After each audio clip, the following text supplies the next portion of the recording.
মাননীয় অধ্যক্ষ মহোদয়,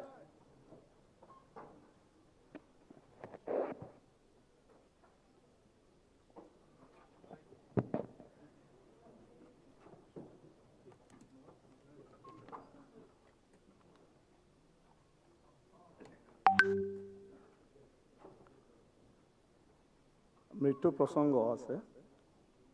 চলিত বিধানসভাৰ কালচোৱাতে এক দুৰ্ভাগ্যজনক পৰিস্থিতিত যোৱা ইংৰাজী 26 জুলাই 2021 তাৰিখে মিজোৰাম সীমান্তত মিজোৰাম ৰাজ্যৰ দিশৰ পৰা হোৱা নিৰ্বিচাৰ গুলীচালনাত 6গৰাকীকৈ আৰক্ষী বিষয়া তথা জোৱানে প্ৰাণ হেৰুবলগীয়া হয়। জোৱানসকল ক্ৰমে স্বপন কুমাৰ ৰয়, উপ পৰিদৰ্শক 21 APIR বেটেলিয়ন, শ্যাম সুন্দৰ দুসাদ হাবিলদাৰ 6ষ্ঠ APBN, Shamsuzzaman Borbhuyan constable 21 APIR battalion, Litul Suklabaidya constable Cachar DEF, Majrul Haque Borbhuyan constable Cachar DEF, Nazmul Hussain constable 6ষ্ঠ APBN। আজিৰ সদনে শ্বহীদসকলৰ প্ৰতি গভীৰ শোক প্ৰকাশ কৰি শ্ৰদ্ধাঞ্জলি জনোৱাৰ লগতে সপ্ত পৰিয়ালবৰ্গলৈ সমবেদনা জ্ঞাপন কৰে। লগতে সদনে উক্ত ঘটনাত আঘাতপ্ৰাপ্ত হৈ চিকিৎসাধীন হৈ থকা আৰক্ষী তথা অসামৰিক ব্যক্তিসকলৰ আশু আৰোগ্য কামনা কৰে। তেখেতসকলৰ পবিত্ৰ স্মৃতিত আৰু তেখেতসকলৰ বিধি আত্মৰ সদগতি আৰু চিৰশান্তি কামনা কৰি 1 মিনিট সময় থিয় হৈ মৌনতা অৱলম্বন কৰিবৰ বাবে এই সদনৰ মাননীয় সদস্যসকলৰ প্ৰতি মই অনুৰোধ জনালোঁ।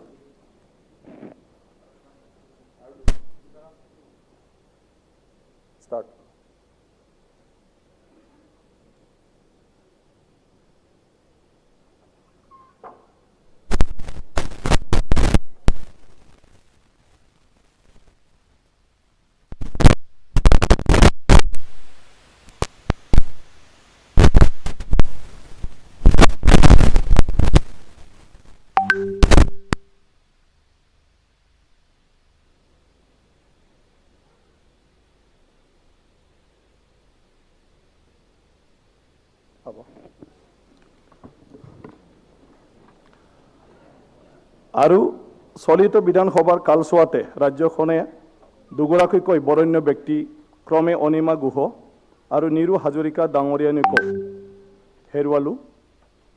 ডক্টৰ অনিমা গুহ প্ৰগতিশীল চেতনাৰ বাহক, বিশিষ্ট সাহিত্যিক তথা চিন্তাবিদ ডক্টৰ অনিমা গুহৰ যোৱা 29 জুলাই 2021 তাৰিখে পৰলোকপ্ৰাপ্তি ঘটে। তেখেতে ৰাজ্যখনৰ সামাজিক, শৈক্ষিক আৰু বিদ্যায়তনিক দিশত বিশেষ সেৱা আগবঢ়াই থৈ গৈছে। অন্যতম ভূমিকা পালন কৰা গুহ ডাঙৰীয়ানীয়ে মনমৰ উৰণীয়া পক্ষী, মানুহৰ চিত্ৰশালাত তোকে আদি কৰি বহু গুৰুত্বপূৰ্ণ গ্ৰন্থ ৰচনাৰে অসমৰ সাহিত্য ক্ষেত্ৰখনলৈ উল্লেখযোগ্য অৱদান আগবঢ়াই থৈ গৈছে। জীৱনকালত গুহ ডাঙৰীয়ানীয়ে সাহিত্যিক পেঞ্চন, যুগশংখ সাহিত্য বঁটা, ডক্টৰ নিমৰ প্ৰভা বৰদলৈ সাহিত্য বঁটা, অসম সাহিত্য সন্মিলনীৰ জীৱনজোৰা সাধনা বঁটাকে ধৰি বিভিন্ন অনুষ্ঠান প্ৰতিষ্ঠানৰ বহুত বঁটা ও সন্মানেৰে সন্মানিত হৈছিল। এইগৰাকী বিশিষ্ট সাহিত্যিক তথা চিন্তাবিদৰ বিয়োগত ৰাজ্যখনৰ সমাজ জীৱনত এক বৃহৎ শূন্যতাৰ সৃষ্টি হ'ল। ডক্টৰ নিৰু হাজৰিকা আন্তঃৰাষ্ট্ৰীয় খ্যাতিসম্পন্ন গৱেষক, বিশিষ্ট শিক্ষাবিদ, গুৱাহাটী বিশ্ববিদ্যালয়ৰ ৰাজনীতি বিজ্ঞান বিভাগৰ অৱসৰপ্ৰাপ্ত মুৰব্বী অধ্যাপিকা ডক্টৰ নিৰু হাজৰিকাৰ যোৱা 25 জুলাই 2021 তাৰিখে দেহাৱসান হয়। তেখেতে ৰাজ্যখনৰ শৈক্ষিক তথা বিদ্যায়তনিক দিশত অনবদ্য অৱদান আগবঢ়াই থৈ গৈছে। হাজৰিকা ডাঙৰীয়ানী গুৱাহাটী বিশ্ববিদ্যালয়ত ৰাজনীতি বিজ্ঞান বিভাগৰ অধ্যাপিকা হিচাপে সেৱা আৰম্ভ কৰি একে বিভাগৰ মুৰব্বী অধ্যাপিকা হিচাপে অৱসৰ গ্ৰহণ কৰিছিল। তেখেতে গুৱাহাটী বিশ্ববিদ্যালয়ৰ দুবাৰকৈ কলাগুৰু পদবীত অধিষ্ঠিত হৈছিল। এগৰাকী গৱেষক তথা সাহিত্যিক হিচাপেও হাজৰিকা ডাঙৰীয়ানীয়ে পাব্লিক সাৰ্ভিস কমিশ্যন কে আদি কৰি বহু কেইখন মূল্যৱান গ্ৰন্থ প্ৰণয়ন কৰি থৈ গৈছে। তদুপৰি তেখেতে প্ৰাক্তন মুখ্যমন্ত্ৰী হিতেশ্বৰ শইকীয়া ডাঙৰীয়াৰ কাৰ্যকালত কেবিনেট মৰ্যাদাৰে মুখ্যমন্ত্ৰীৰ ৰাজনৈতিক উপদেষ্টা হিচাপেও কাৰ্যনিৰ্বাহ কৰিছিল। এইগৰাকী বিশিষ্ট শিক্ষাবিদ গৱেষক তথা চিন্তাবিদৰ মৃত্যুত ৰাজ্যখনৰ জাতীয় জীৱনত এক অপূৰণীয় ক্ষতি হ'ল। প্ৰয়াত লোকসকলৰ পবিত্ৰ স্মৃতি আৰু তেখেতসকলৰ বিদে আত্মাৰ সদগতি আৰু চিৰশান্তি কামনা কৰি 1 মিনিট সময় থিয় হৈ মৌনতা অৱলম্বন কৰিবৰ বাবে এই সদনৰ মাননীয় সদস্যসকলৰ প্ৰতি মই অনুৰোধ জনালোঁ।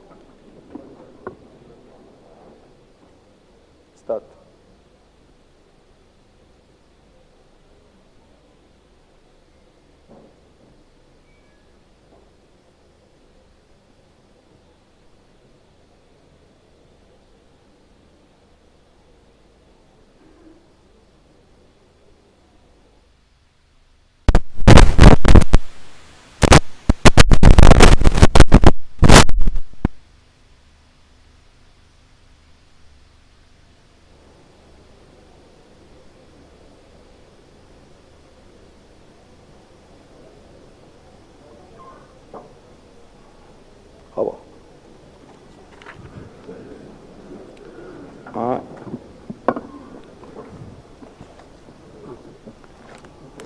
প্ৰথমতে এটা ঘোষণা কৰি দি থ'ব বিচাৰিছোঁ।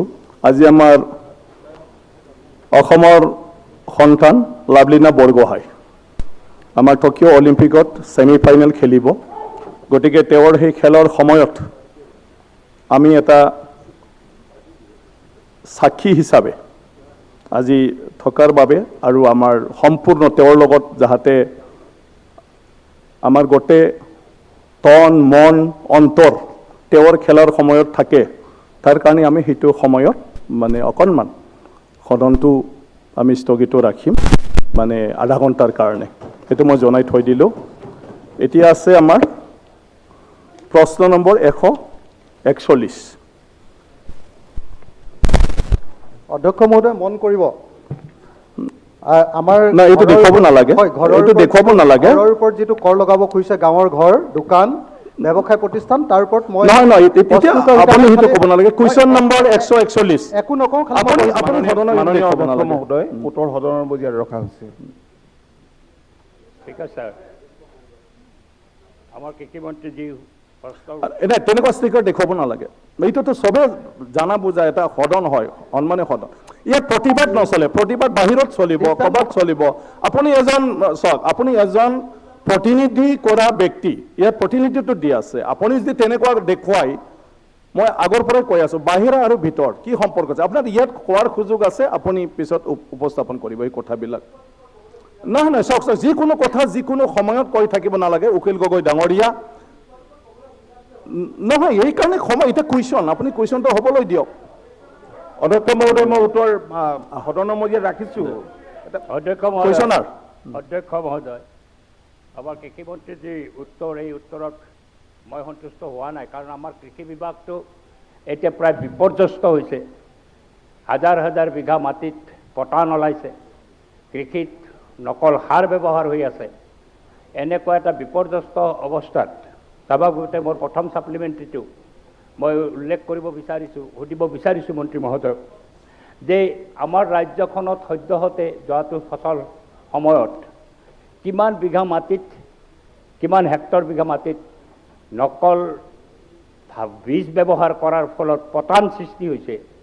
আৰু এই পতান যিসকল কৃষকৰ হৈছে, তেওঁলোক যে সৰ্বশ্ৰান্ত হৈছে পতান হোৱাৰ ফলত, এই কৃষকসকলক তেওঁ যথোপযুক্তভাৱে ক্ষতিপূৰণ দিয়াৰ ব্যৱস্থা এই চৰকাৰৰ আছেনে নাই?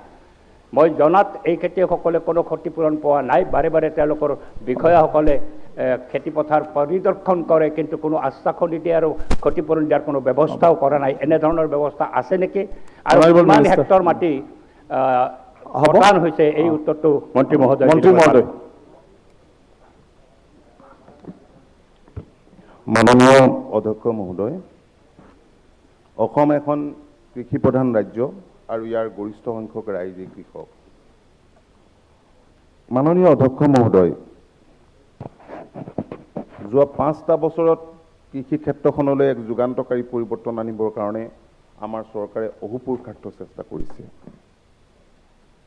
কৃষি বিভাগটো এটা সময়ত কেৱল ঠিকাদাৰৰ বিভাগ হৈছিল। সময়টোৰ কথা মই উল্লেখ কৰিব খোজা নাই।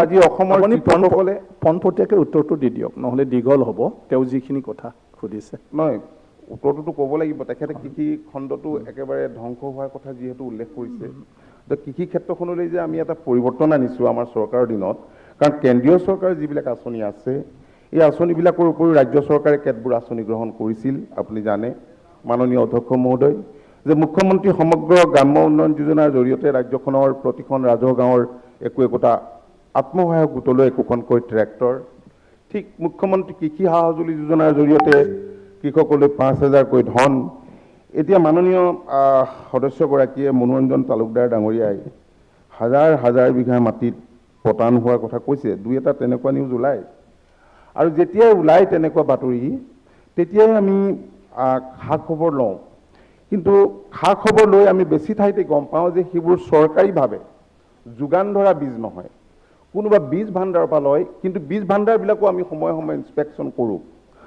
মাননীয় অধ্যক্ষ মহোদয় আজি সদনৰ মজিয়াত মই জনাবলৈ পালে সুখী হ'ম যে আমি কেতবোৰ অভিযোগ পোৱাৰ পিছত ৰাজ্যখনৰ বিভিন্ন তেনেধৰণৰ যিবিলাকৰ ফাৰ্টিলাইজাৰ লাইচেন্স আছিলে হোলচেলাৰ লাইচেন্স আছিল ৰিটেইলাৰ লাইচেন্স আছিল সেইবিলাক আমি পৰীক্ষা নিৰীক্ষা কৰিছিলোঁ আৰু 150খন তেনেকুৱা লাইচেন্স হোল্ডাৰ হোলচেলাৰ আৰু ৰিটেইলাৰক আমি ইতিমধ্যে ছাছপেণ্ড কৰিছোঁ আৰু এটা ৰিফৰ্মেশ্যন আনিবৰ কাৰণে আমি কেইবাটাও পদ্ধতি গ্ৰহণ কৰিছোঁ যাতে কৃষকে সময়মতে সাৰ পায় কাৰণ আমাৰ মাটি মই ভাবোঁ যে এতিয়াও দেশৰ অন্য ৰাজ্যৰ তুলনাত আমাৰ মাটি এতিয়াও ফাৰ্টাইল হৈ আছে যেতিয়া দেশত জনসংখ্যা বিস্ফোৰণ হৈছিল সেই সময়ত পাঞ্জাৱ আৰু হাৰিয়ানাই জনসংখ্যা বিস্ফোৰণৰ লগত ফেৰ মাৰিবলৈ খাদ্য যোগাৰ ধৰিবলৈ অত্যাধিক পেষ্টিচাইড ৰাসায়নিক দ্ৰব্য কীটনাশক দ্ৰব্য ব্যৱহাৰ কৰিছিল অসমৰ গৰিষ্ঠ সংখ্যক খেতিয়কে হৈছে উপান্ত খেতিয়ক আৰু সেইকাৰণেই হওক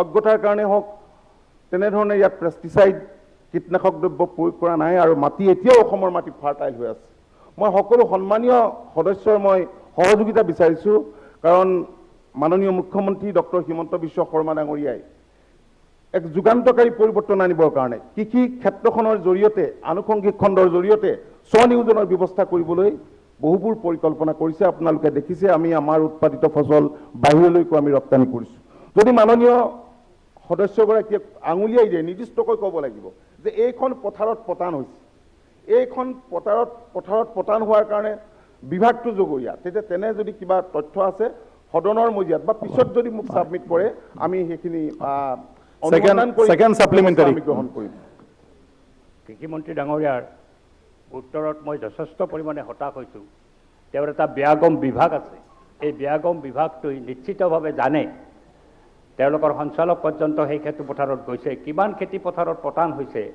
তাৰ ন্যূনতম হিচাপটো পৰ্যন্ত এই বিভাগে কৰা নাই যিটো তেওঁৰ বক্তব্যৰ পৰা ওলাই পৰিলে এতিয়া কথাটো হৈছে মই দ্বিতীয় যিটো সাপ্লিমেণ্টাৰী কৰিব বিচাৰিছোঁ মই বিপৰ্যস্ত বুলি এনে কোৱা নাই কাৰণ আজি মাত্ৰ 1500 লাইচেন্স তেওঁলোকে বাতিল কৰা বা প্ৰক্ৰিয়াৰ মাজত ৰাখিছে বুলি বা এনকুৱাৰীৰ মাজত ৰাখিছে বুলি কৈছে কিন্তু হাজাৰ হাজাৰ এনেকুৱা দোকান আছে য'ৰ পৰা সাৰ বিক্ৰী হৈ আছে বীজ বিক্ৰী হৈ আছে বেচৰকাৰীভাৱে এখন ৰাজ্যত যদি নকল সাৰ বিক্ৰী হৈ থাকে তাৰ দায়িত্ব কোনে গ্ৰহণ কৰিব আৰু সেই আপুনি কোৱেশ্যনটো কৰক কোৱেশ্যনটো কৰি আছোঁ মই আপুনি কোৱেশ্যনটো কৰক তেওঁলোকে কি ব্যৱস্থা কৰিছে এজনো সাৰ তেনেকুৱা নকল বেপাৰী সাৰ তেওঁলোকে ধৰিব পৰা নাই গোটেই বিভাগটোত আজি নকলে ভৰ্তি হৈ গৈছে আমি প্ৰধানমন্ত্ৰী কৃষক যোজনা তাত দেখিছোঁ নকল কৃষকে 8 লাখৰ সংখ্যা অতিক্ৰম কৰি গৈছে এতিয়া এনেকৈ নকল ভেজাল সাৰ আৰু বীজ বিক্ৰী কৰা যি এটা বিৰাট প্ৰতিষ্ঠান গঢ়ি উঠিছে বিৰাট ব্যৱস্থা এটা গঢ়ি উঠিছে তাত হস্তক্ষেপ কৰাৰ কাৰণে তেওঁলোকে মাজে মাজে মাত্ৰ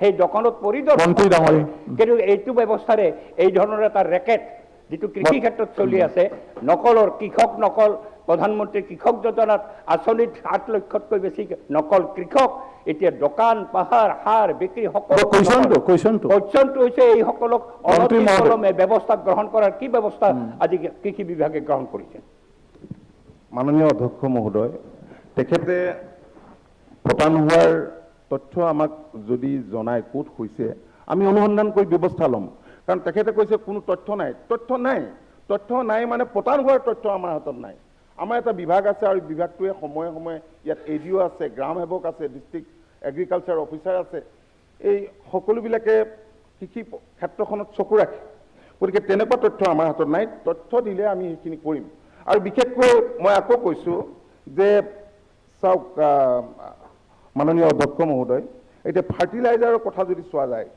এতিয়া আমাৰ ৰিকুৱাৰমেণ্ট ফাৰ্টিলাইজাৰ যিমান আমাৰ ৰাজ্যখনত সেই পৰিমাণে আমি কেন্দ্ৰীয় চৰকাৰৰ পৰা আমি বহু আগৰে পৰাই আমি পোৱা নাই।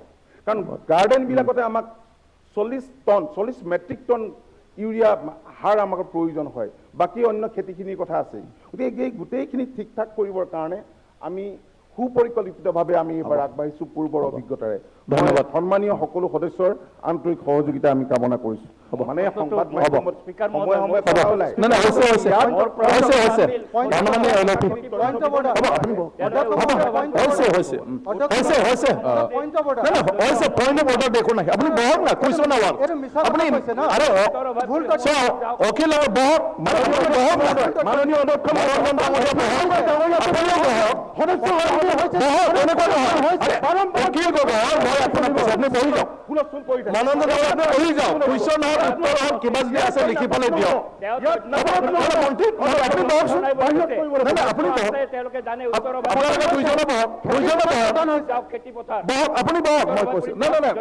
মনোৰঞ্জন ডাঙৰীয়া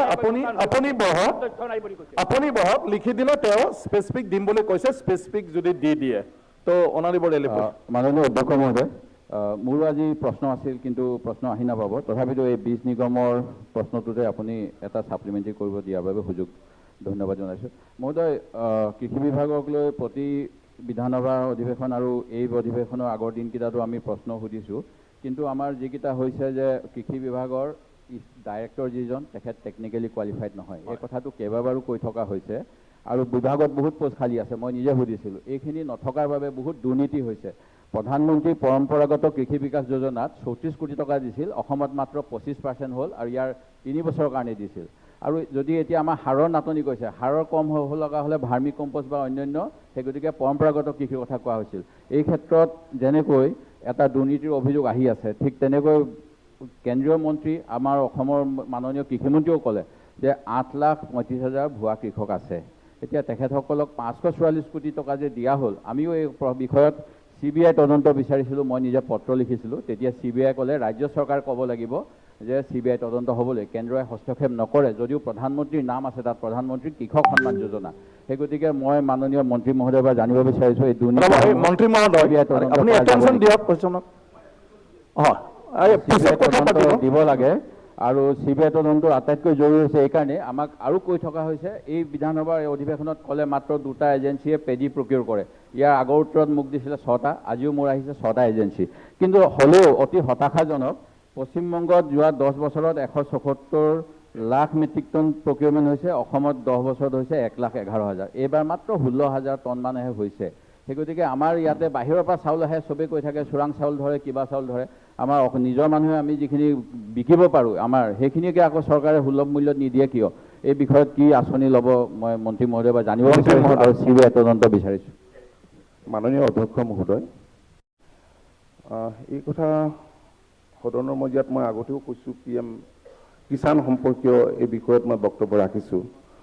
মাননীয় সদস্য বিৰোধী দলৰ দলপতি দেৱব্ৰত শইকীয়া ডাঙৰীয়াই তেখেতে কেইটামান গুৰুত্বপূৰ্ণ কথাই কৈছে, আমি গুৰুত্ব সহকাৰে গ্ৰহণ কৰিছোঁ। এতিয়া PM কিষাণ সম্পৰ্কত যি ভুৱা খেতিয়কৰ কথাটো ওলাই আছে, প্ৰথমতে আমাৰ এই বিষয়টো দৃষ্টিগোচৰ হোৱাত, অনিয়ম হোৱা দৃষ্টিগোচৰ হোৱাত আমি নিজে অনুসন্ধান কৰিছিলোঁ আৰু অনুসন্ধান কৰি সেই সময়তে আমি বৰপেটাৰ DOক আমি ছাছপেণ্ড কৰিছিলোঁ, মৰিগাঁৱত আমি কৰিছিলোঁ, মঙলদৈত আমি আমাৰ বিষয়াৰ ওপৰত আমি আইনী ব্যৱস্থা আমি গ্ৰহণ কৰিছিলোঁ। তাৰপিছতে অনুসন্ধান বিভাগৰ তৰফৰ পৰা দিয়া হৈছিল। তাৰপিছত আৰু বিষয়টো যাতে ঠিকমতে অনুসন্ধান হয়, তাৰ বাবে মাননীয় মুখ্যমন্ত্ৰীয়ে এডিশ্যনেল চিফ ছেক্ৰেটাৰী, এতিয়াৰ মুখ্য সচিব জিষ্ণু বৰুৱা ডাঙৰীয়াক অনুসন্ধানৰ দায়িত্ব দিছিল। সেই অনুসন্ধানৰ ৰিপৰ্টটো আমাৰ আছে।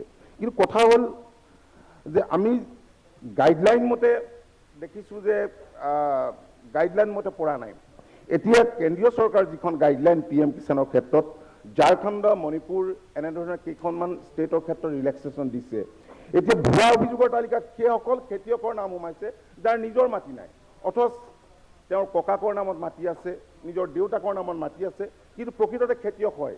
আৰু সেইকাৰণে বিষয়টো কেবিনেটত থ্ৰেডবেৰ আলোচনা হোৱাৰ পাছত আমাৰ অসম গভৰ্ণমেণ্টে এটা সিদ্ধান্ত লৈছে কোনখিনি মানুহে পাব।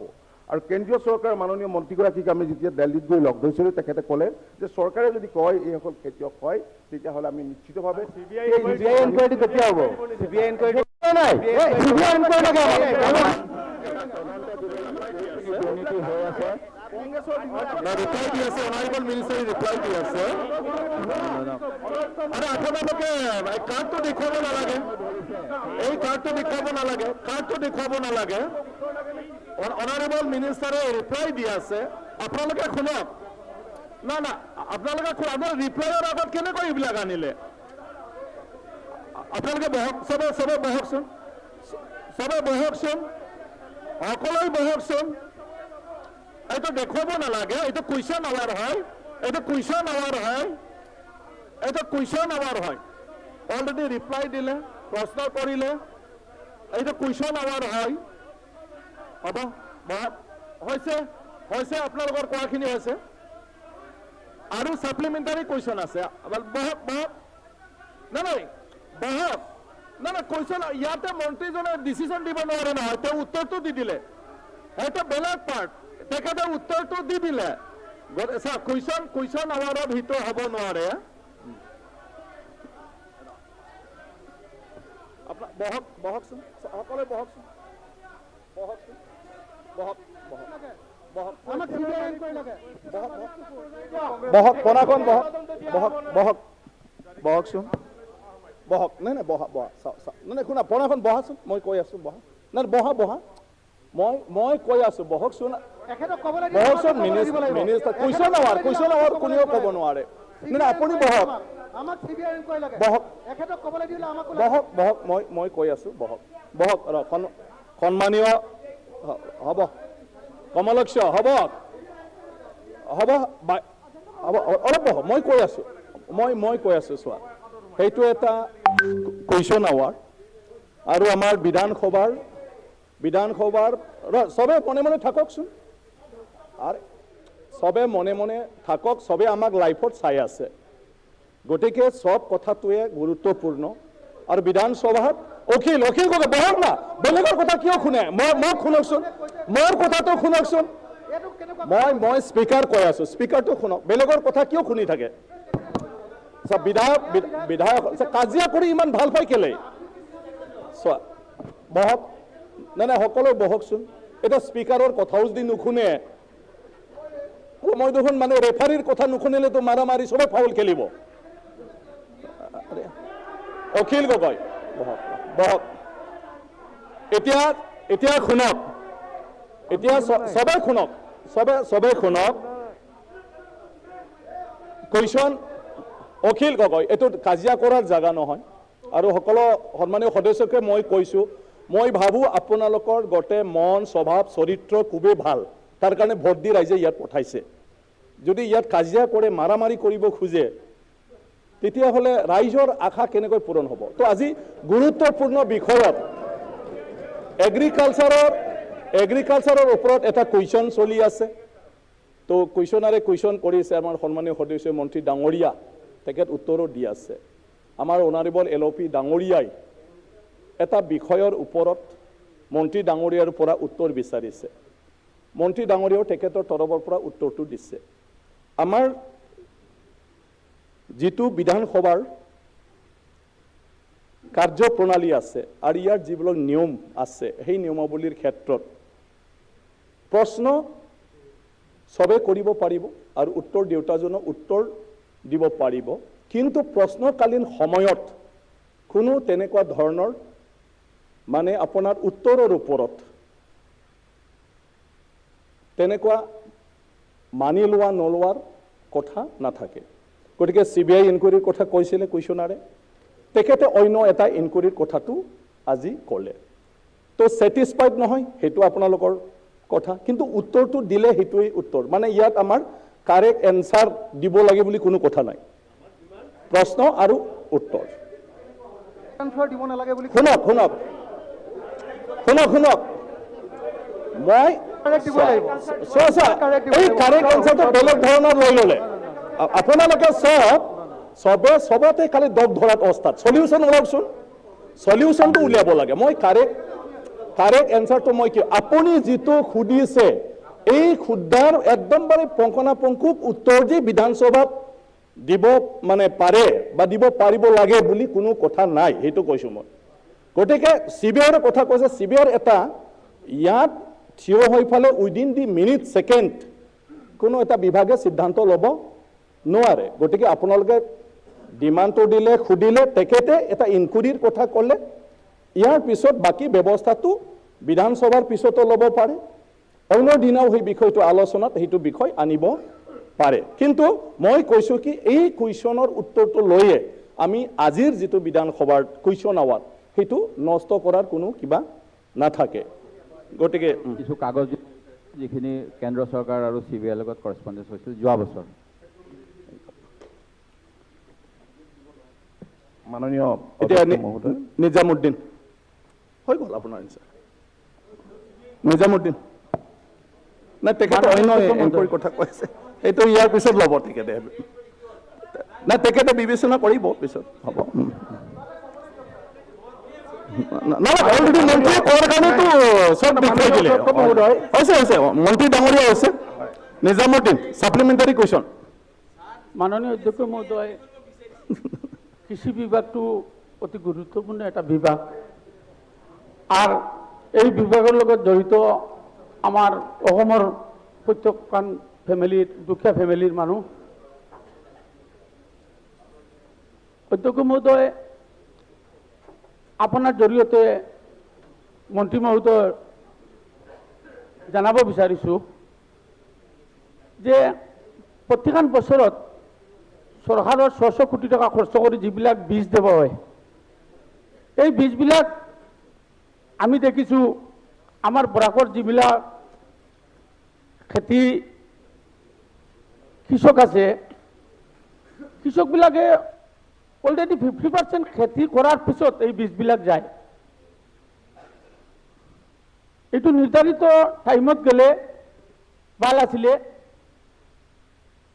পিছফালে বীজবিলাক কিছুমান কামত লাগায়, কিছুমান এনেই থাকি যায়।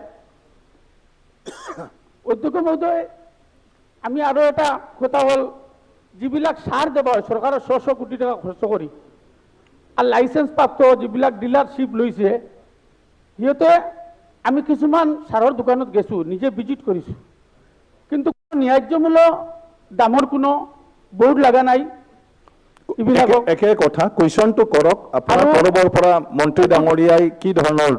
অধ্যক্ষ মহোদয়, ই ন্যায্য দামত দিয়া নাই, দামো বেছিকৈ লৈছে। আৰু এই সাৰৰ আমি দেখিছোঁ কালাবাজাৰী চলিছে, কিছুমান সাৰ মিজোৰামতো প্ৰচাৰ হৈছে অসমৰ প্ৰত্যেক জিলাৰ পৰা। তো কি বিচাৰে, আমি কি বিচাৰে কৈ দিয়ক। মন্ত্ৰী মহোদয়ৰ পৰা জানিব বিচাৰিছোঁ। ধন্যবাদ। মন্ত্ৰী ডাঙৰীয়া। মাননীয় অধ্যক্ষ মহোদয়, আচলতে PM কিষাণ সম্পৰ্কত অন্য এগৰাকী সন্মানীয় সদস্যই এটা প্ৰশ্ন আজি আনিছিলে, তেখেতে ইয়াত উপস্থিত আছে। গতিকে আগৰ যিটো আচলতে কুৱেশ্যন পিছৰ পৰ্যায়ত সন্মানীয় দেৱব্ৰত শইকীয়া ডাঙৰীয়াই আনিছিলে, সেইটোৰ লগত সম্পৰ্কিত নহয়। যে কি নহওক, এতিয়া কথা হ'ল মাননীয় সদস্যগৰাকীয়ে হাৰৰ কথা কৈছে। তেনেকুৱা অভিযোগ সদনৰ মজিয়াটো উত্থাপিত হৈছিলে আৰু আমিও তেনে অভিযোগ পাইছিলোঁ। আৰু সেইকাৰণেই আমি অনুসন্ধান কৰি বহুকেইখন লাইচেন্স ইতিমধ্যে আমি কেঞ্চেল কৰিছোঁ। বহুকেইখন তেনেধৰণৰ হাৰৰ ভাণ্ডাৰ আমি ইতিমধ্যে চিল কৰি দিছোঁ বৰাক ভেলীত। মই আগতে কৈ গৈছোঁ যে ইয়াৰ এটা সংস্কাৰ আনিবৰ কাৰণে আমি এলানি তেনেধৰণৰ কৰ্মসূচী আমি যুগুতাই উলিয়াইছোঁ আৰু আপোনালোক আটাইৰে সহযোগিতা আমি কামনা কৰিছোঁ। ধন্যবাদ। সুমন। অধ্যক্ষ মহোদয়, আমাৰ হাজো নহয় প্ৰতিগৰাকী সমষ্টিৰ বিধায়কৰ সমষ্টিতে এনেকুৱা ঘটনা ঘটিছে যে আমাৰ কৃষকৰ মাটি নাই, যাৰ বাপেকৰ নামত মাটি আছে, পুতেকৰ নামত বা ল'ৰা ছোৱালীৰ নামত মাটিটো হস্তান্তৰ হোৱা নাই। সেইকাৰণে PM কিষাণৰ ক্ষেত্ৰত অসুবিধা আহি পৰিছে, লেণ্ড দেখাব পৰা নাই। গতিকে এইটোৰ কাৰণে, কাৰণ এতিয়াও হস্তান্তৰ প্ৰক্ৰিয়াটো ভালকৈ হোৱা নাই। গতিকে তেনে ক্ষেত্ৰত আমাৰ কৃষিমন্ত্ৰী ডাঙৰীয়াই কি ব্যৱস্থা ল'ব? মন্ত্ৰী ডাঙৰীয়া। মাননীয় অধ্যক্ষ মহোদয়, মই মোৰ আগৰ এগৰাকী সন্মানীয় সদস্যৰ প্ৰশ্নৰ উত্তৰত কৈছিলোঁ যে PM কিষাণৰ এই সম্পৰ্কে কোন মানে আকৌ আমি এনকুৱাৰীটো আমি অনুসন্ধানটো কৰিয়ে আছোঁ আৰু উপায়ুক্তবিলাকক দায়িত্ব দিয়া হৈছে আৰু ৰেভিনিউ বিভাগৰ সহযোগিতা লোৱা হৈছে। গতিকে লেণ্ডলেছ যিবিলাক মানুহ আছিল অথচ তেওঁলোকে খেতিয়ক হয় বা একচনীয়া পটা বিভিন্ন ধৰণৰ এনুৱেল পাট্টা যাৰ আছে, এই গোটেই কথাখিনি আমাৰ কেবিনেটৰ মজিয়াত আলোচনা হৈ সিদ্ধান্ত গ্ৰহণ কৰা হৈছে আৰু সেইখিনি খুব সোনকালে চাৰ্কুলেট হ'ব। মই ভাবোঁ যিবিলাক অযোগ্য বুলি এতিয়া যাৰ নাম কৰ্তন হৈছে হয়তো তেনেকুৱা বহুতেই সেই তালিকাত অন্তৰ্ভুক্ত হ'ব। ধন্যবাদ। Question number 142 Durga Das Barua.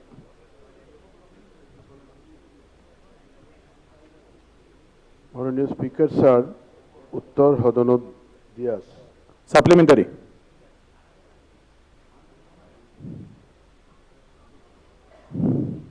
অধ্যক্ষ মহোদয়, তেখেতে যিটো উত্তৰ দিছে, 12ৰ পৰা বিলাতী সুৰাৰ দোকানলৈ 16-17 চনৰ এখনো পৰিৱৰ্তন হোৱা নাই। তেখেতৰ এই উত্তৰটো শুদ্ধ আৰু মই শুদ্ধ উত্তৰটো পাম বুলিয়ে এই কুৱেশ্যনটো কৰিছিলোঁ। 16-17ৰ আগত বহুত পৰিৱৰ্তন হৈছে। এইখিনিৰ ওপৰত আপুনি এটা ইনকুৱাৰী কৰিব নেকি? লগতে একেটাই কুৱেশ্যন আপুনি যদি ইনকুৱাৰী কৰে তেতিয়া আমি কিছু তথ্য দিম, সেই তথ্যৰ ওপৰত আপুনি ব্যৱস্থা ল'ব নেকি? এইটো মোৰ 1 নম্বৰ। Honourable minister. মাননীয় অধ্যক্ষ মহোদয়, হয়, 16-17ৰ পৰাই আমাৰ মাননীয় বিধায়ক বন্ধুৱে প্ৰশ্ন কৰিছিল। আমি উত্তৰটো 16-17 দিছোঁ। তাৰ আগতে যেনেকুৱা আপুনি কৈছে যে পৰিৱৰ্তন হৈছে, হয়, আপুনি এটা ইনকুৱাৰী বিচাৰিছে। এই ক্ষেত্ৰত আমি নিঃসন্দেহে আমি চাম যে 16-17ৰ আগত এনেকুৱা 12ৰ পৰা কনভাৰ্ট হৈছে নেকি, অনৰ পৰা অফ হৈছে নেকি, এইটো আমি চাই দিম। সেকেন্ড।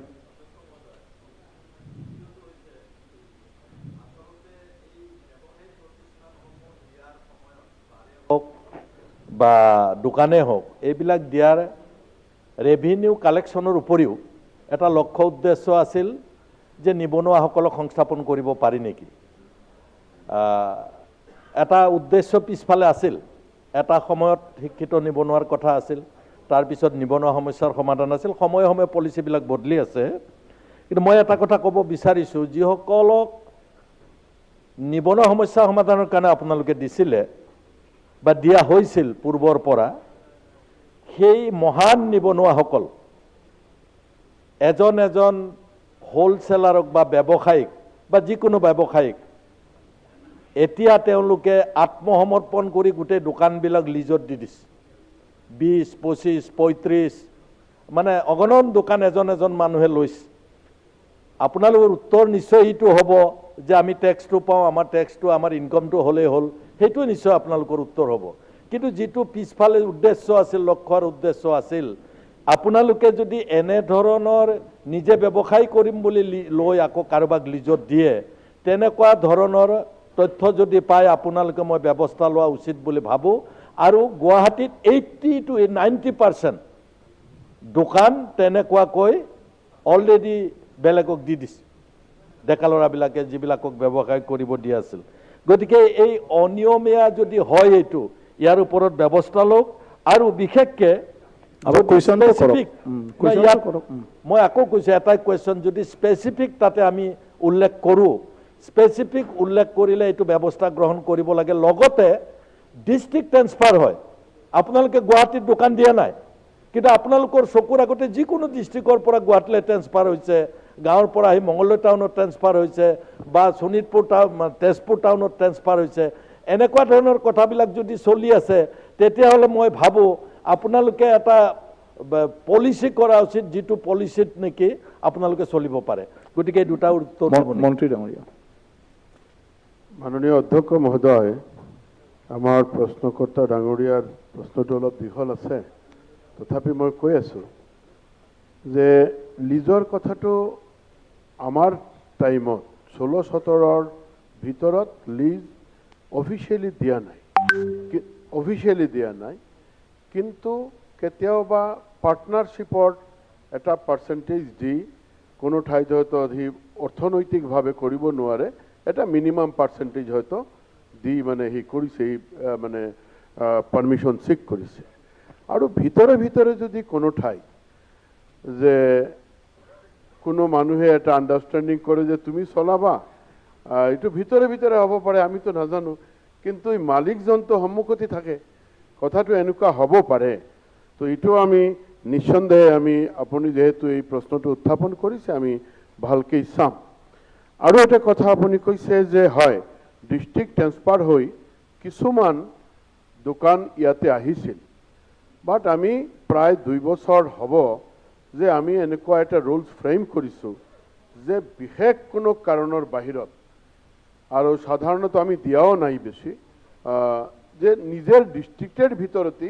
এইখিনি হ'ব লাগে যদি কিবা কাৰণত ট্ৰান্সফাৰ হয় বা কিবা হয় নিজা ডিস্ট্ৰিক্টেৰ ভিতৰত হ'ব লাগে তো এই ক্ষেত্ৰত মই ভাবোঁ যে আমি খুব এটা বেছি বাহিৰ ডিস্ট্ৰিক্টেৰ ফালৰ পৰা কামৰূপ ডিস্ট্ৰিক্টত আমি এই বছৰ 2 বছৰৰ ভিতৰত আমি দিয়া নাই আৰু কিবা আপুনি ৰেভিনিউৰ ক্ষেত্ৰত সুধিছিল নেকি নাই নাই ৰেভিনিউৰ কাৰণে কৰিছে নেকি কৈছে না আমি ৰেভিনিউৰ কাৰণে কৰা নাই কেতিয়াবা আগতে যদি 16-17ৰ পৰা যদি আজিলৈকে যদি এনেকুৱা হৈছে তেনেহ'লে একেবাৰে বিশেষ কিবা অসুবিধা ধৰক কোনো মানুহৰ হয়তো বা হাজবেণ্ডৰ নামত আছিল ইয়াতে আছিল বাহিৰত আছিল তেতিয়া হি কৈছে যে আমাৰ হাজবেণ্ড ঢুকাই গ'ল এনেকুৱা হয়তো 2-4টা হ'ব পাৰে কামৰূপত দিয়া নহ'লে আমি দিয়া নাই আৰু এতিয়া নিয়ম নীতিৰ আধাৰত আমি দিবই নোৱাৰো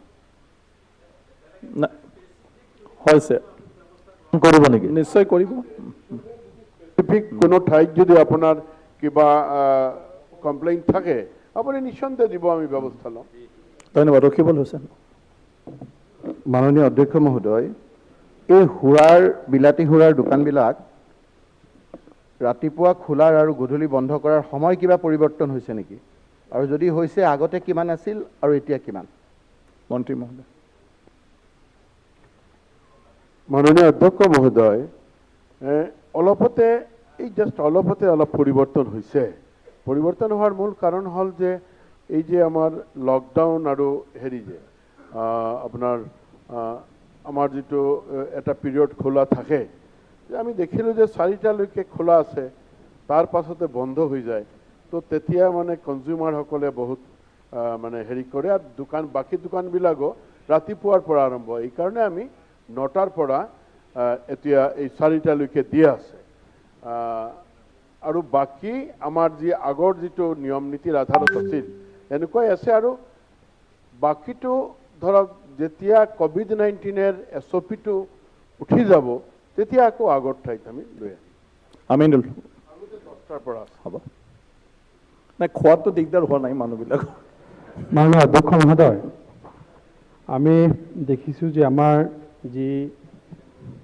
এইটো ডিপাৰ্টমেণ্টত মানে দুটা চিষ্টেম সদায় মই দেখা পাই আছোঁ যে আমাৰ অৰুণাচলৰ লগত যেটো ৰেট ডিফাৰেন্স অসমৰ লগত যেটো ৰেট ডিফাৰেন্স সেই ৰেটটো যেহেতু আমাৰ পাৰপাস আজিৰ দিনটোত লিকাৰৰ ক্ষেত্ৰত বা ওয়াইনৰ ক্ষেত্ৰত আমি দেখিছোঁ যে আমাৰ মানে revenue collection one of the target যেটো কাৰণে হোম ডেলিভাৰী কথা চিন্তা কৰি থকা হৈছে এইটো বাজেটত এই বেলেন্সটো অৰুণাচলত তাৰে বেলেন্স কৰিব পাৰি নেকি যেটোৰ জৰিয়তে অৰুণাচলৰ মেক্সিমাম লিকাৰ আমাৰ অসমত আহি যেটোৰ পৰা ৰেভিনিউ কালেকশ্যনৰ পৰা আমি বঞ্চিত হৈ আছোঁ আমাৰ ষ্টেটে বঞ্চিত হৈ আছে টাৰ্গেট যিটো আমাৰ ৰেভিনিউ কালেকশ্যন মন্ত্ৰী মহোদয় 1 নম্বৰ আৰু এটা লগতে সৰু লগতে এডজাষ্টেণ্ট এটা আমি দেখিছোঁ যে এইটোৰ ক্ষেত্ৰত অলপ মানে ডাবল ষ্টেণ্ডাৰ্ড মই ইয়াৰ আগতে এদিন কৈছোঁ অলপ ডাবল ষ্টেণ্ডাৰ্ড যেন লাগি আছে একফালে আমি ধাবা বন্ধ কৰি আছোঁ লাইচেঞ্চ কেঞ্চেল কৰি আছোঁ বাৰৰ লাইচেঞ্চ কেঞ্চেল কৰি আছোঁ ৰাতি দেৰিকৈ খোলাৰ কাৰণে বা চুলাই মদৰ ঘাটি উৎখাত কৰি আছোঁ বা চুলাই বুলি ক'লে বেয়া হ'ব নে ভাল হ'ব নাজানো মানে আমাৰ যিটো লোকেল প্ৰডাক্ট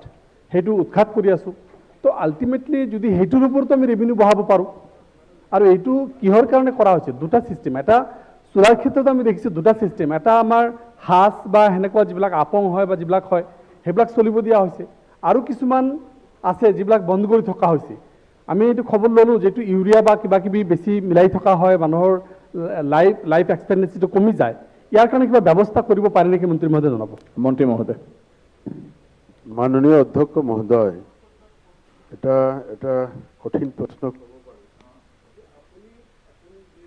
মদেৰ কথা কৈছে চোলাই মানে ইলিচিট লিকাৰ হয় যেটো খালে মানুহ বেয়া হয় বেয়া হয় মানে সি মৰিব পাৰে।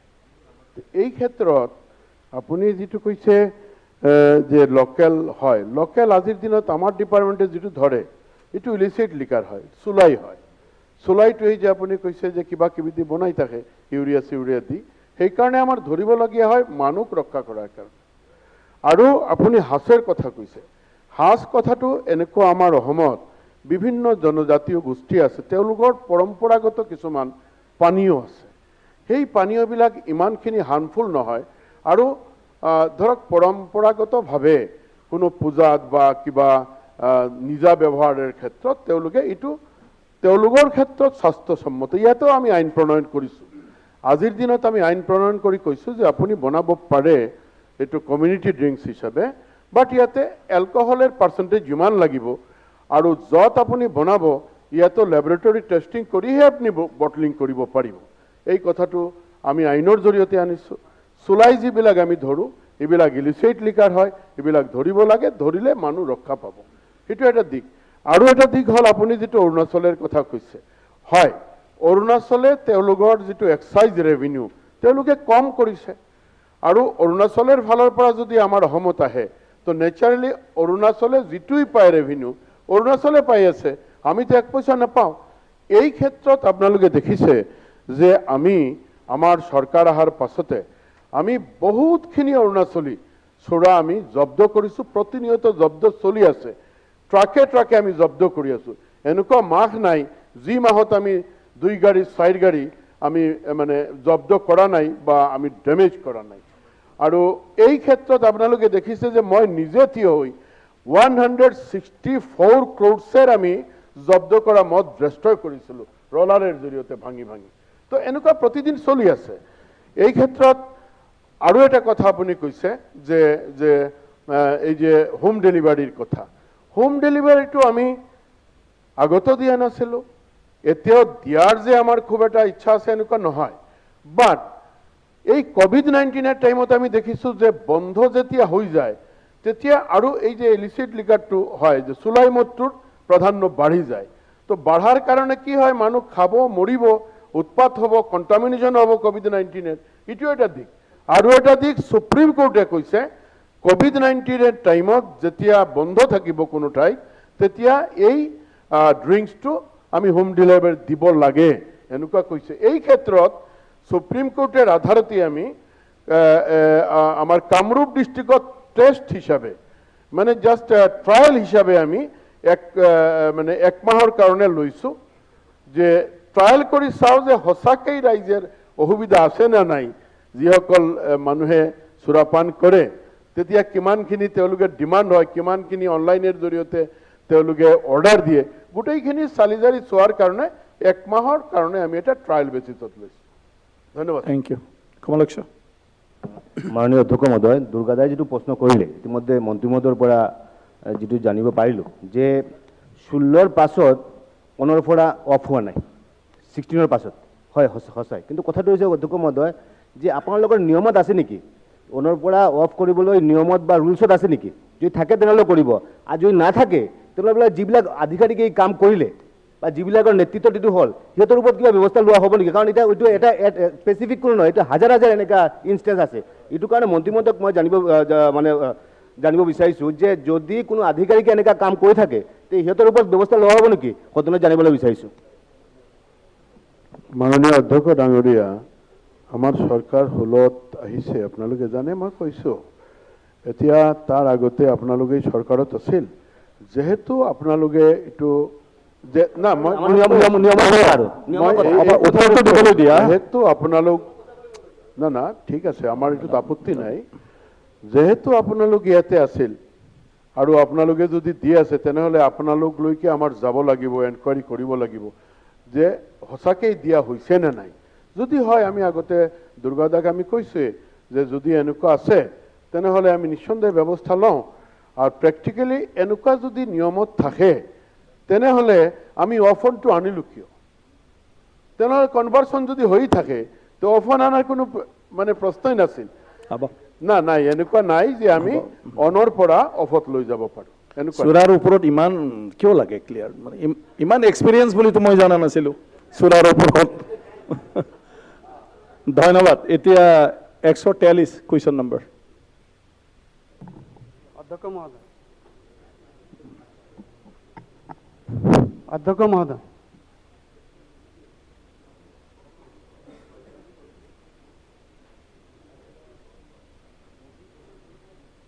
সাপ্লিমেন্টাৰি 141 কুৱেশ্যন। Supplementary honourable minister. মাননীয় অধ্যক্ষ মহোদয়, উত্তৰ সদনৰ মজিয়াত ৰখা হৈছে।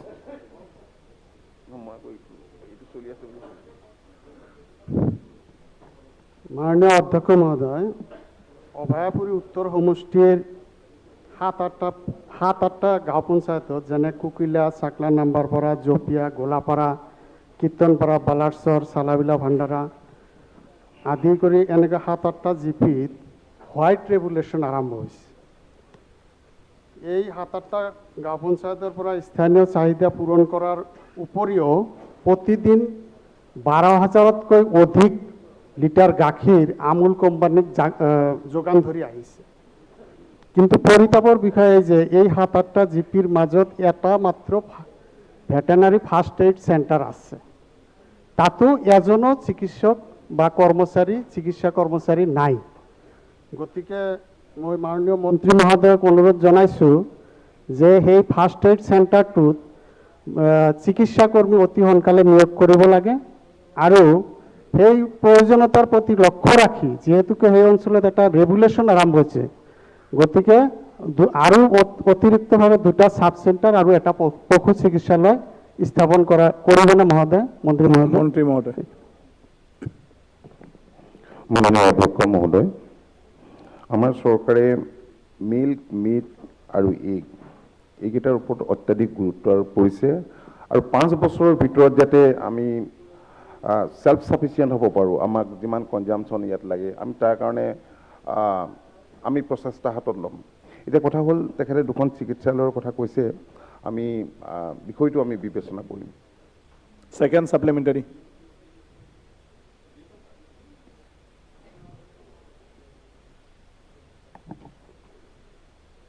আসাম কেটল প্ৰিজাৰ্ভেশ্যন এক্ট 2021 ৰূপায়ণ হ'লে ৰাজ্যখনৰ মাংসৰ বজাৰখনত আংশিকভাৱে এটা প্ৰভাৱ পৰিব। গতিকে ৰাজ্যখনৰ মাংসৰ চাহিদাৰ মোকাবিলা কৰিবলৈ পৰিৱৰ্তিত পৰিস্থিতিত গাহৰিৰ লগতে ছাগলী, ভেড়া আদি পালন কৰিবলৈ ৰাজসাহায্য প্ৰদানৰ বাবে প্ৰতিটো সমষ্টিত সুষমভাৱে ৰাজসাহায্য প্ৰদান কৰাৰ বাবে চৰকাৰে ব্যৱস্থা ল'বনে মন্ত্ৰী মহোদয়? মাংসৰ চাহিদা পূৰণ কৰিবলৈ।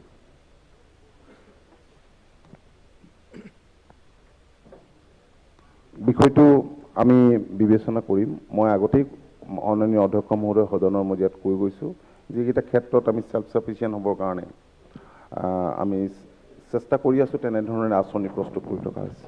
কমলক্ষ অভয়পুৰী উত্তৰ।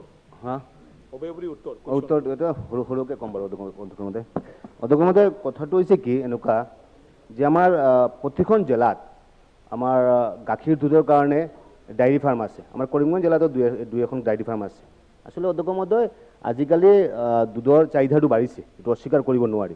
কিন্তু অধ্যক্ষ মহোদয় এই যে আমাৰ যিকেইটা ডায়েৰী ফাৰ্ম আছে সিহঁতৰ উন্নতিৰ কাৰণে, সিহঁতৰ ঘৰটো বনোৱা দিয়াৰ কাৰণে বা আনুষংগিক যিবিলাক কৰিবৰ কাৰণে চৰকাৰে কিবা ব্যৱস্থা ল'ব নেকি? ল'লে ভাল হয়, কাৰণ আজিকালি দেখা পাইছোঁ যে মানুহ বিৰাট ভিৰ হয়, লাইন লগাই থাকে, কিন্তু আল্টিমেটলি সিহঁতৰ ইনফ্ৰাষ্ট্ৰাকচাৰ নাই, কিবা যি বস্তু দিব লগা আছে গভৰ্ণমেণ্টৰ ফালৰ পৰা এইখিনি বস্তু দিয়া নাই। এইটো কাৰণে মন্ত্ৰী মহোদয়ৰ পৰা ক্লিয়াৰলি জানিব বিচাৰিছোঁ এই যে যিবিলাক ডায়েৰী ফাৰ্ম আছে সিহঁতৰ উন্নতি কৰিবৰ কাৰণে কিবা ব্যৱস্থা ল'ব নেকি?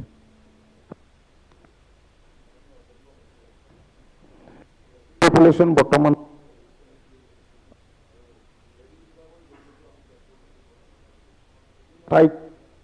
মিল্ক প্ৰচেছিং ইউনিট আৰু যোৱাটো কাৰ্যকালত আমি 500 হলষ্টাইন ফ্ৰিজন আমি বিভিন্ন ফাৰ্মত আমি বিতৰণ কৰিছিলোঁ।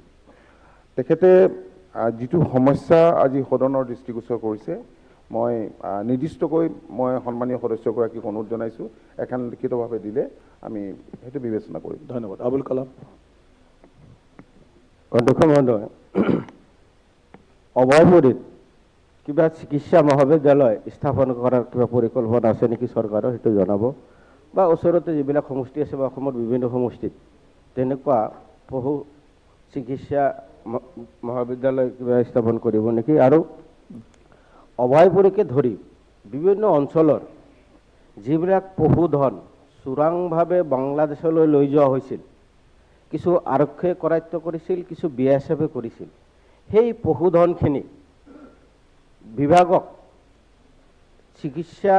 পশু চিকিৎসা বিভাগক সমজাই দিলে না সেই পশুধনখিনি ক'ত ৰাখিলে না ক'ত বা একেলগে ৰাখি তাক সেইটো মৃত্যুবৰণ কৰালে, এই তথ্য কিবা আমাৰ বিভাগৰ হাতত আছে নেকি? মন্ত্ৰী স্পষ্টভাৱে উত্তৰ দিব।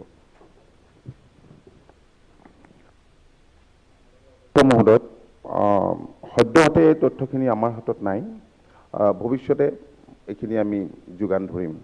কিন্তু আপোনালোকে গম পাইছে যে চৰকাৰে কিছু প্ৰহিবিশ্যন আনিছে। চোৰাং গৰু যি সৰবৰাহ চলি আছিল বিভিন্ন ঠাইত, তাৰ কাৰণে কেতবোৰ ব্যৱস্থা ইতিমধ্যে গ্ৰহণ কৰিছে আৰু ৰাজ্যখনৰ বিভিন্ন ঠাইত গোশালা প্ৰতিষ্ঠা কৰিবৰ কাৰণে চৰকাৰে সিদ্ধান্ত গ্ৰহণ কৰিছে। সেইকাৰণে কৈছো যিখিনি আনিলে বুলি আপুনি কৈছে সন্মানীয় সদস্যগৰাকীয়ে, সেই তথ্যখিনি আমি বাকী তথ্যখিনি নাজানো। সেই হাজাৰ হাজাৰ পশুধন ক'ত আছে, সেইটো প্ৰটেকশ্যন দিব পাৰিলে নে নাই, না মৃত্যু হ'লে এইটো স্পষ্ট কৰিব লাগে।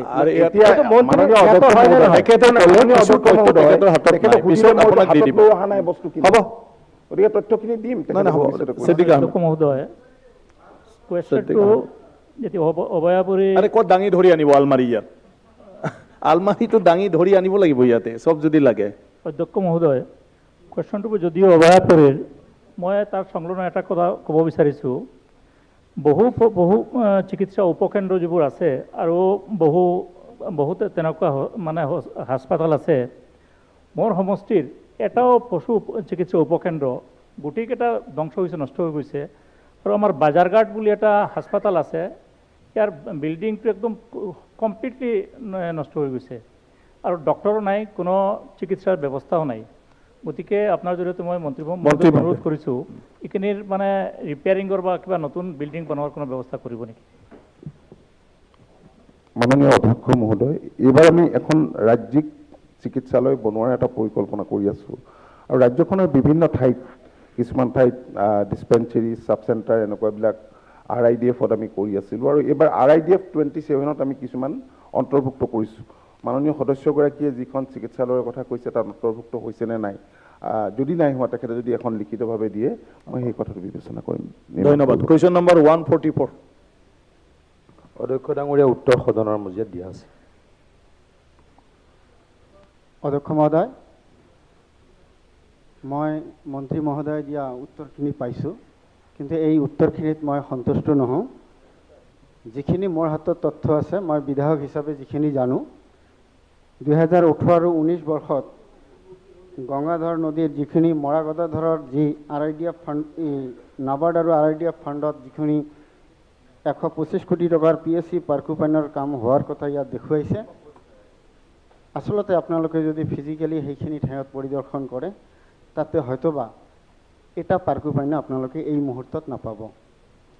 মই এইটোৰ ওপৰত এটা উত্তৰ বিচাৰিছোঁ আৰু লগতে আমাৰ গোলকগঞ্জৰ ব্ৰিজৰ আপাৰ ছাইড আৰু ডাউন ছাইডত যিটো 555 লাখ টকাৰ যিটো পাৰ্কুপাইনৰ কাম গোলকগঞ্জ টাউনত দেখুৱাইছে, ইয়াত আচলতে 90% কাম হোৱা বুলি দেখুৱাইছে, কিন্তু মই যিখিনি জানো তাতে 50% কাম এতিয়ালৈকে হোৱা নাই আৰু ইয়াৰ ওপৰত কুৱেশ্যনটো কৰা সময় নাই, কেইবাবাৰো পেপাৰিঙো হৈছে। মই মন্ত্ৰী মহোদয়ক অনুৰোধ জনাইছোঁ, গোলকগঞ্জ সমষ্টিখন অসমৰ পশ্চিম প্ৰান্তত একেবাৰে বাংলাদেশ আৰু ৱেষ্ট বেংগলৰ লগত লগোৱা এখন অনুন্নত সমষ্টি। এইখন সমষ্টি উত্তৰটো দিবলৈ সময় নাই। 14খন গাঁও পঞ্চায়ত মন্ত্ৰী মহোদয়, উত্তৰ লাগে নে নালাগে? উত্তৰ লাগে, সময় নাই। সদ্যহতে যি অৱস্থা তাতে মানে MNR জৰিয়তে যিখিনি গৰাখহনীয়া সেইখিনি টেম্পৰাৰী সলিউশ্যন আৰু তাৰ পিছত পাৰ্মানেণ্ট সলিউশ্যনৰ কাৰণে যাতে মন্ত্ৰী মহোদয় অনুৰোধ জনালোঁ। ধন্যবাদ। মন্ত্ৰী মহোদয়। অধ্যক্ষ ডাঙৰীয়া, সন্মানীয় বিধায়কগৰাকীয়ে কৈছে যে শিঙিমাৰী অঞ্চলত 125 কোটি নহয় 1 কোটি 25 লাখ 1,25,00,000 টকাৰে পাৰ্কোপাইনৰ কাম সম্পূৰ্ণ হোৱা বুলি কোৱা হৈছে। আৰু গোলকগঞ্জ টাউন অঞ্চলত SOPD FDR 5.50 কোটি মানে 5.5 কোটি টকাৰ কাম 90% সম্পূৰ্ণ হোৱা বুলি কোৱা হৈছে। তেখেতে কৈছে যে শিঙিমাৰীৰ যিটো কাম 1.25 কোটি টকা মানে 1,25,00,000 টকাৰ কাম ভাল হোৱা নাই বুলি কৈছে। আৰু এটা কৈছে যে 90%ৰ জেগাত 50%হে হৈছে।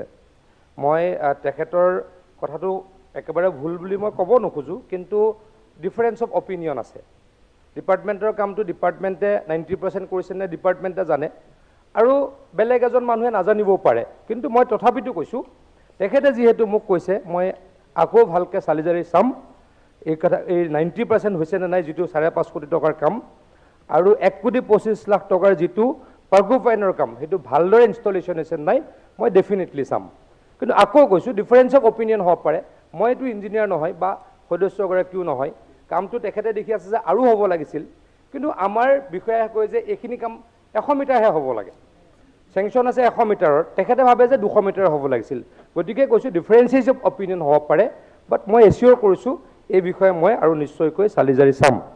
তেখেতে MNR কথা কৈছে, তেখেতৰ সমষ্টিত এতিয়া কুমাৰগঞ্জ অঞ্চলত 17 লাখ টকাৰ এটা MNR কাম কৰা হৈছে, আৰু বেলগুৰি অঞ্চলত 19-20 বৰ্ষত 12 লাখ টকাৰ এটা MNR কাম কৰা হৈছে, আৰু ভোলাবাস অঞ্চলৰ বাবে ফ্লাড ডিলৰ অধীনত 48 লাখ টকাৰ ফ্লাড ডিলৰ অধীনত অস্থায়ীভাৱে কাম কৰা হৈছে। নিশ্চয়কৈ আৰু কেইটামান তেখেতৰ কাম আছে বুলি কৈছে, যিমানখিনি পাৰোঁ পুঁজি সাপেক্ষে চেষ্টা কৰিম।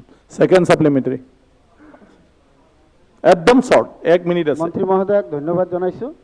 মই ৰিকুৱেষ্ট কৰিছোঁ মন্ত্ৰী মহোদয় যাতে মোৰ এই পশ্চিম সীমান্তত একেবাৰে অসমৰ সমষ্টিখন পৰিদৰ্শন কৰি 14টা গাঁও পঞ্চায়ত আজিৰ দিনত ফ্লাড এফেক্টেড ইৰোশ্যনত কিবা ব্যৱস্থা ল'ব বুলি মই অনুৰোধ জনাইছোঁ মন্ত্ৰী মহোদয়।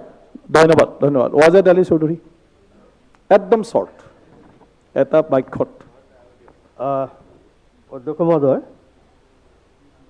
আমাৰ দক্ষিণ শালমাৰা সমষ্টি বিশেষকৈ ফকীৰগঞ্জৰ পৰা মাটিভাটালৈকে এইবাৰ প্ৰত্যেক বছৰে ইৰোশ্যন হয়, কিন্তু এইবাৰ ব্যাপকভাৱে ইৰোশ্যন হৈছে। আৰু ইতিমধ্যে কথাখিনি মন্ত্ৰী মহোদয়ক দৃষ্টিগোচৰ কৰিছোঁ।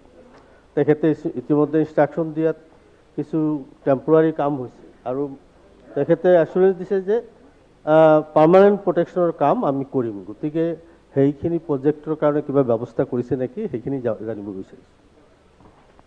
অধ্যক্ষ, আপোনালোকে আমি সদস্যসকলে সকলোৱে জানো যে পুঁজি সাপেক্ষ হয়, পুঁজি মানে বাজেটত এলটেড হ'ব লাগে, আৰু বাজেটত আমি প্ৰপ'জ কৰিছোঁ।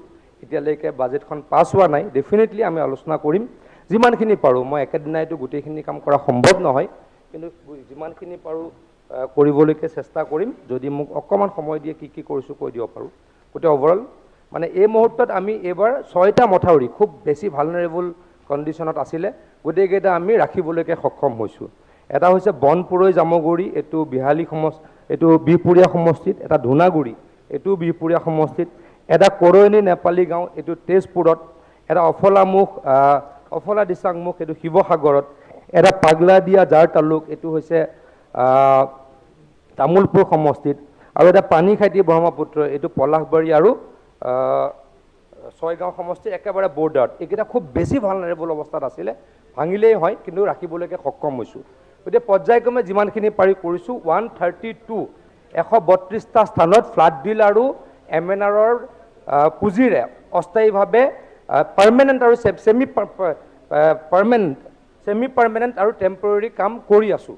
গতিকে এইখিনি কাম কৰি আছোঁ আৰু নিশ্চয়কৈ কৰিম। আপোনালোকৰ যদি কিবা থাকে ব্যক্তিগতভাৱে মাননীয় অধ্যক্ষ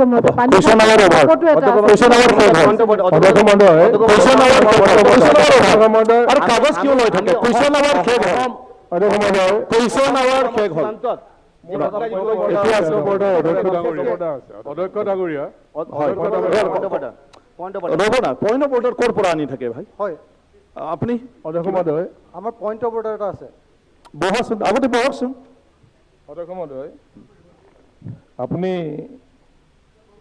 অৱগত যে পঞ্চদশ বিধানসভা সদ্য সমাপ্ত প্ৰথম অধিৱেশন 21, 22 আৰু 24 মে 2021 তাৰিখে অনুষ্ঠিত অসমৰ মাননীয় ৰাজ্যপাল ডাঙৰীয়াৰ ভাষণৰ ওপৰত এইটো কি অনা ধন্যবাদসূচক প্ৰস্তাৱৰ বিৰোধিতা কৰি দিয়া ভাষণত কংগ্ৰেছ দলৰ মাননীয় সদস্য শ্ৰী ভৰত নৰহ ডাঙৰীয়াই অসমৰ চৰ চাপৰি বসবাস কৰা তাহানিৰ পূৰ্ববংগ বৰ্তমান বাংলাদেশৰ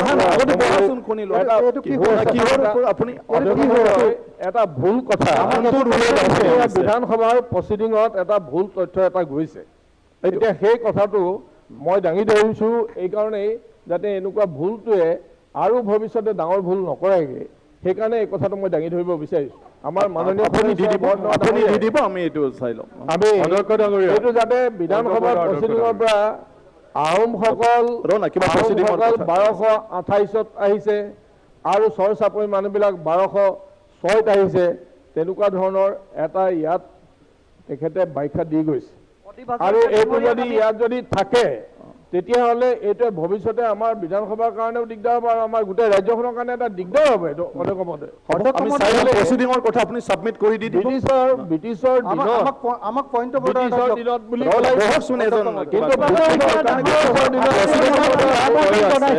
ভাষণ দিবলৈ ক'ত ভাষণ দিব ভাষণ দিবলৈ আপুনি দি দিব আমি সেইটো চেক কৰিছোঁ ঠিক আছে আপুনি লিখি পেলাই দি দিয়ক নাই নাই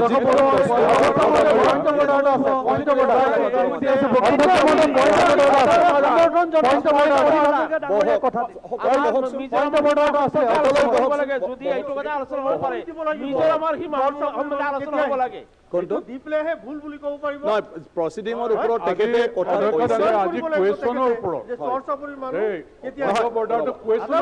নহয় নহয় তেখেতৰ চবে বহক চবে কৈ থাকিলে কেনেকৈ চলিব কোনটো ৰুলত চলি আছে আৰে ৰুলত কোনটো ৰুলত কোনটো ৰুলত কওকচোন অধ্যক্ষ মহোদয় ৰুল নম্বৰ 300 থাকে হাউচ কেনেকৈ চলিব অখিল গগৈ বহক বহক কমলক্ষ বহকচোন আপুনিও বহকচোন আপুনিও বহক নাই নাই হাজৰিকা আপুনিও বহকচোন মই বুজি পাইছোঁ আপুনি বহকচোন মই কৈছোঁ সন্মানীয় সদস্য মই সদায় বাৰে বাৰে কৈ আছোঁ যে পইণ্ট অফ অৰ্ডাৰ মন গ'লে কোৱা বস্তু নহয় পইণ্ট অফ অৰ্ডাৰটো হ'ল আমাৰ প্ৰচিডিঙৰ ওপৰত যদি ক'ৰবাত কিবা হৈছে মোৰ কথাটো শুনকচোন প্ৰত্যেকটা কথাত থিয় হৈ সেইটো কৰি থাকিলেতো ইমান মানুহৰ মাজত দুইজনে কাজিয়া কৰি শেষ হ'ব দেখোন হাউচখন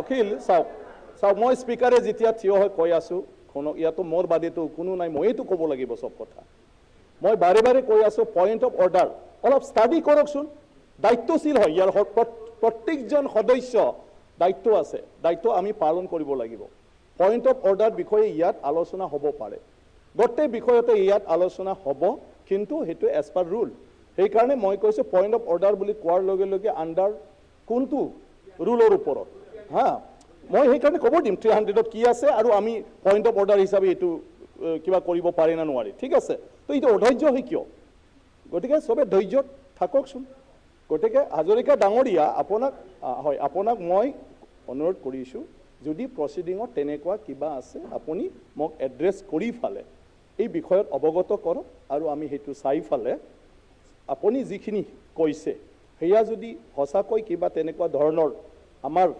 এছেম্বলি প্ৰচিডিঙৰ ক্ষেত্ৰত ভুৱা বা কোনোবা বস্তু মানে ৰেকৰ্ড হিচাপে থকাটো উচিত নহয় তেতিয়া ডেফিনেটলি ইয়াৰ ওপৰত আমি চাই ফালে সিদ্ধান্ত ল'ম আৰু সেয়া যদি সদনৰ মজিয়াটো আলোচ্য বিষয় হয় তেতিয়াতো ডেফিনেটলি এই পৰ্যায়লৈকেও হয়তো যাব লাগিব পাৰে কিন্তু এতিয়া যিহেতু কুৱেশ্যন আৱাৰ শেষ হ'ল পইণ্ট অফ অৰ্ডাৰ আমাৰ অনগয়িঙৰ ওপৰত হ'ব লাগে কিবা যদি থাকে গতিকে যিহেতু তেনেকুৱা কোনো বিষয় যিবিলাক পইণ্ট অফ অৰ্ডাৰত কৈছে সেইটো স্পেচিফিক নহয় যে কোনটো এনে ক'ব খুজি আছে কমলক্ষেও মানে সেইটোৰ কাৰণে মই কৈছোঁ সেইকাৰণে হাজৰিকা ডাঙৰীয়াৰ বিষয়টো মই কৈছোঁ প্ৰচিডিঙৰ কথা লিখি ফালে আপুনি দি দিলে হৈ যাব আমি সেইটো বিষয়ত নিশ্চয় মানে চেক কৰিম চাম বিবেচনা কৰিম আৰু ডেফিনেটলি ইয়াৰ ওপৰত আমি চাম অধ্যক্ষ মহোদয় কমলক্ষে কওক কোনটো অধ্যক্ষ মহোদয় অসম মিজোৰাম কি আছে 300 অধ্যক্ষ মহোদয় অসম মিজোৰাম বৰ্ডাৰত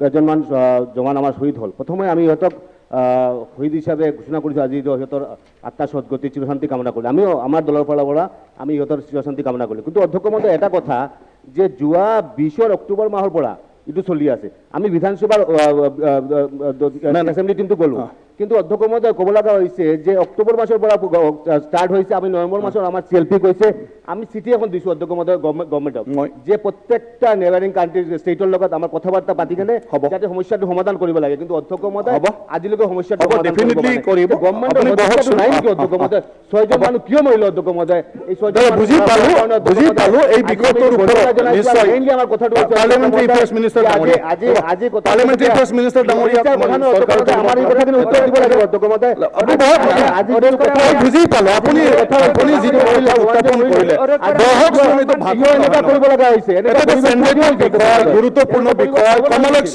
বহক এনেকা পৰিৱেশ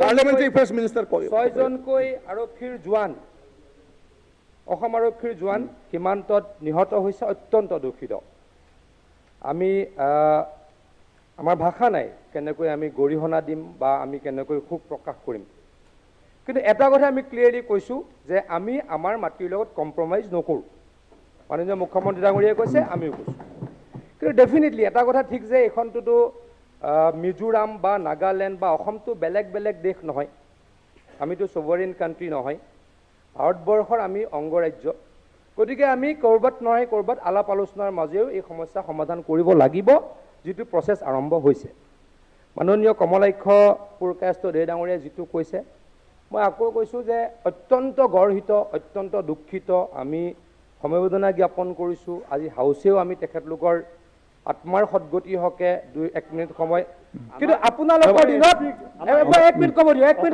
মিনিট ক'ব দিয়ক 1970 আজিলৈকে প্ৰতিবাদ নহয় আজিলৈকে 34 জন সীমান্তত আৰু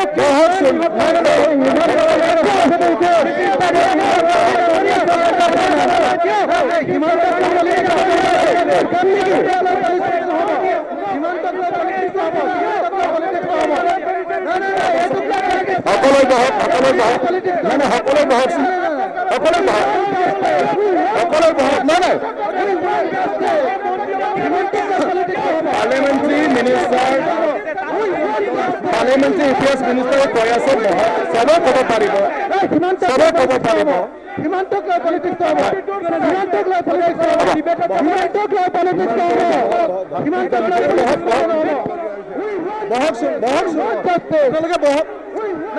বহকচোন তেখেতে কৈ আছে আমাৰ এলপিও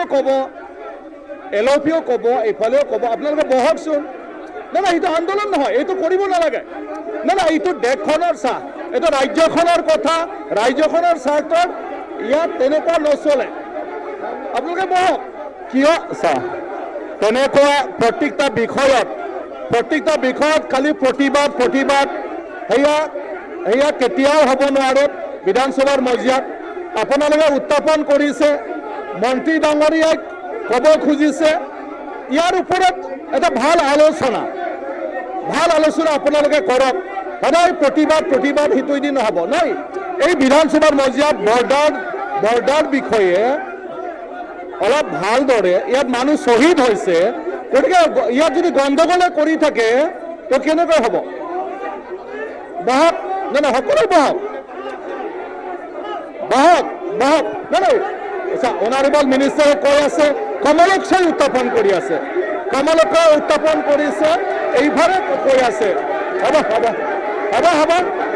নাই এইটো ভাল নহয় এয়া ভাল নহয়